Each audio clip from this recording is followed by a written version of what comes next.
Sketch the graph of the function r of x equals x squared all over x squared plus x minus 6. Label the intercepts and the asymptotes. All right, so the first thing we want to do then is we want to factor the numerator and the denominator. Okay, in this case, the numerator cannot be factored, so we'll just leave it as x squared. And the denominator, we can factor that as x plus 3 and x minus 2. We see that in this case, there are no factors to cancel out, so that's good.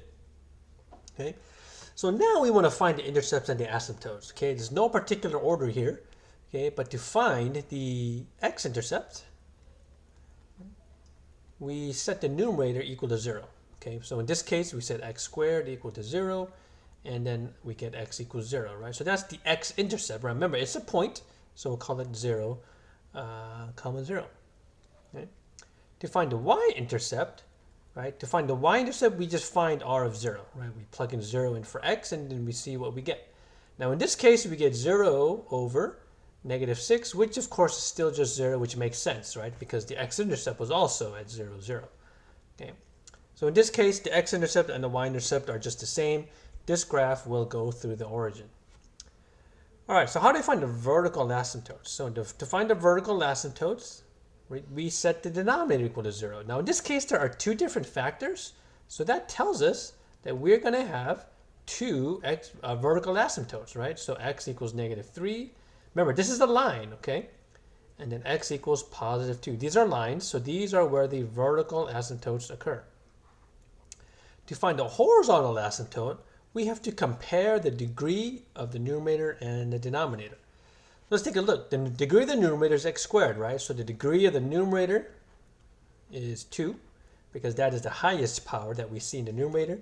And then the degree of the denominator, wait a minute, in this case it's actually the same, right? X squared is the highest degree, so it's 2.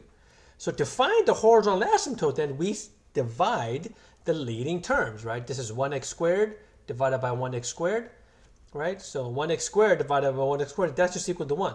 So the horizontal asymptote is the line y equals 1. All right, so the next thing we want to do then is we want to just plot these things that we've just found, okay? So let's make our basic xy graph here, our xy plane, okay? And then we'll just plot what we've determined, right? X equals negative 3 is one vertical asymptote. X equals positive 2 is another vertical asymptote. And y equals 1 is a horizontal asymptote. And we know that there is one intercept here, right?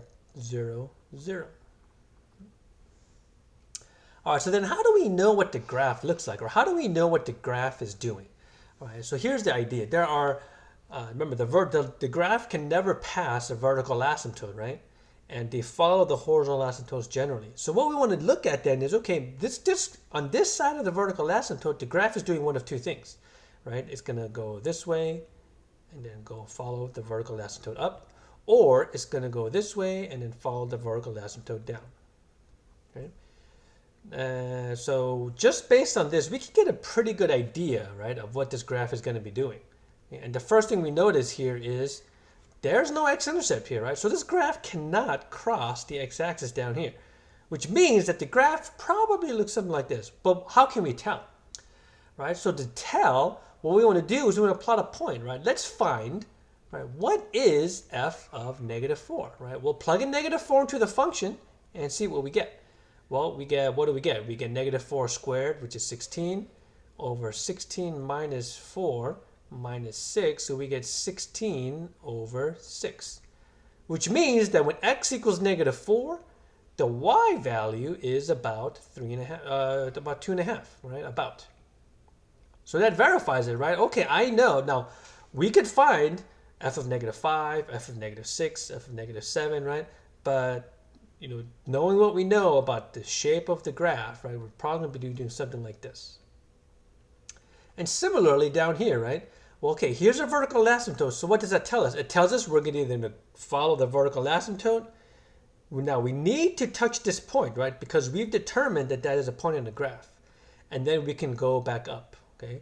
Or we can cross it and go down that way, right? But the other possibilities are what? We follow the vertical asymptote this way, okay? we touch that point and we come back down, or we follow that point and then we go back up. Okay. So once again, the best thing to do is just to plot a couple points, right? Let's find f of -1. Right? We plug in -1 in here. -1 squared is just 1, so we get 1 minus 1 minus 6, which is -1/6. So what does that tell us? It tells us that when x is -1, the y value is -1/6, which is about here. Okay? What about f of 1, right? When we plug in the 1 here, we get 1 over 1 plus 1 minus 6, which is -1/4. So when x is +1, the y value is -1/4, which is down here. So now, hopefully, we get a better idea, right? The graph is going to look something like this. Once again, knowing what we know about the shape of the graph, we're not going to do anything weird and circle around, do something squiggly, right? We have to follow the vertical asymptotes. So last thing, right? What's going to happen on this side of the vertical asymptote? So we'll plug in this value of 3, right? So let's plug in f of 3 and see what we get. Right, so we get 9, and then on the denominator we get 9 plus 3 minus 6, which is 9/6, right? Which is about 1.5. So when x is +3, the y value is 1.5. Okay? So now we can plug in 4, right? Find f of 4, f of 5, right? But once again, we have to follow the vertical asymptote. So we're not going to be doing something like this, okay? So we have to follow the vertical asymptote from the top, and then we're going to follow the horizontal asymptote this way. And this should be a general picture of what the graph looks like. It's not exact, okay, but generally.